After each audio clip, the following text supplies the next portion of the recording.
Sí, en general he estado trabajando con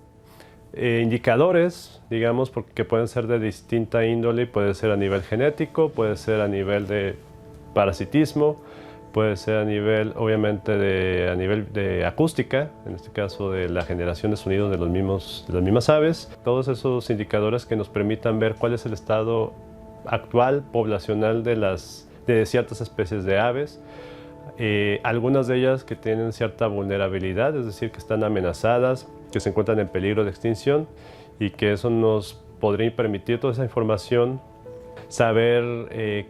cuáles serían los esfuerzos para conservarlas, ¿no? Conservar las poblaciones de este tipo de especies. Esa es de manera general. Obviamente he tenido ciertos proyectos que se enfocan a ciertas especies, he tenido proyectos con colaboración con un investigador aquí de la Facultad de Ciencias Biológicas en mi estancia postdoctoral, con una especie se llama el gorrión serrano,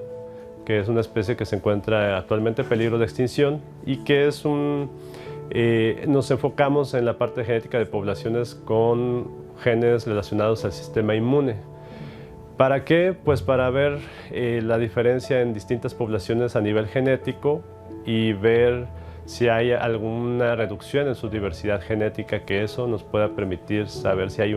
algún nivel de vulnerabilidad de la especie que realmente ya sabemos que la tiene, pero que esa nos puede dar datos un poquito más duros respecto a su situación, ¿no?, actual.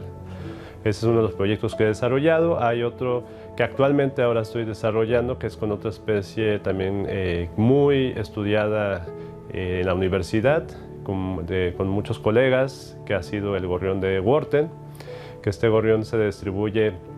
en los estados de San Luis, Coahuila y Nuevo León, y que a partir de datos que ya he estado colectando durante los últimos años y que recientemente he estado tratando de colectar más datos, es decir, más grabaciones, me he enfocado ahora sí que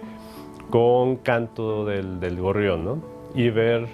en este caso, este tipo de datos nos arroja otro tipo de información distinta a lo que ya se ha obtenido con estudios genéticos, por ejemplo, ¿no?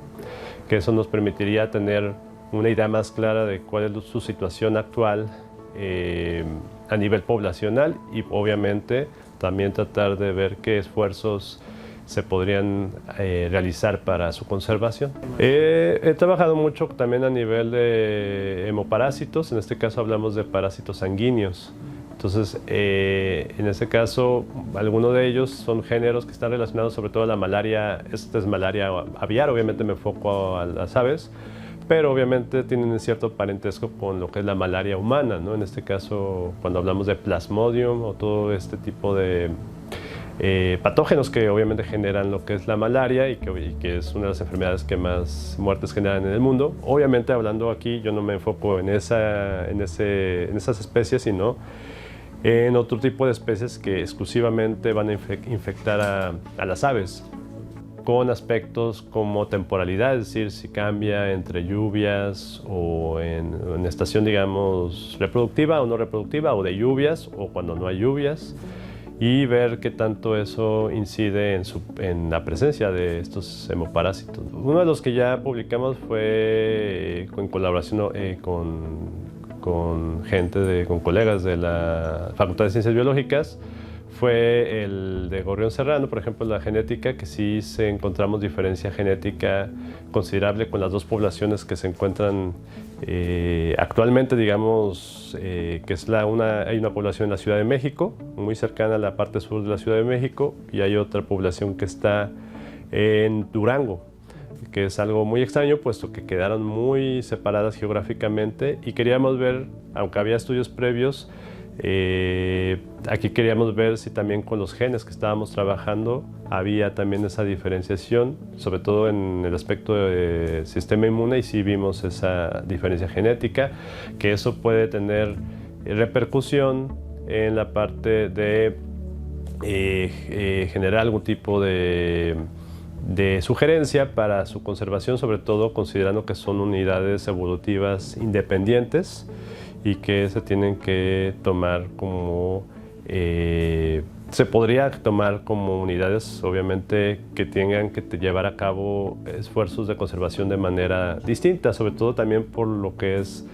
esta presión de disturbio antropogénico, es decir, de las actividades humanas que están generándose en las dos poblaciones, ¿no? Muchos estudios, la idea es como de manera muy básica es tener esa información, pero queremos que a la larga, ya sea mediano o largo plazo, esta información contribuya a que podamos generar ya ahora sí planes de manejo de manera más integral para la conservación de este tipo de estas especies que están amenazadas o se encuentran en peligro de extinción. Mucho de las sugerencias es que se acerquen primero a los laboratorios, ¿no? Eso es muy importante, que estén en contacto. Afortunadamente he tenido muchos estudiantes que incluso del primer semestre ya están buscando dónde desarrollarse, o sea, buscan los laboratorios, preguntan si pueden trabajar, y eso obviamente me da gusto que ya estén con ese ánimo, ¿no? Yo creo que va a haber otro tipo de estudiantes que sean más tímidos y que no lo hagan. Yo creo que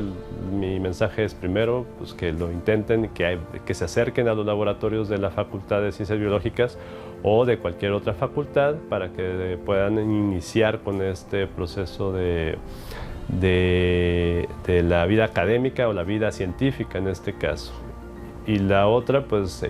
trabajar mucho la inteligencia emocional, que eso es muy importante, y eso yo creo que también es una de las cosas que trato también de comentarles a los estudiantes, ¿no?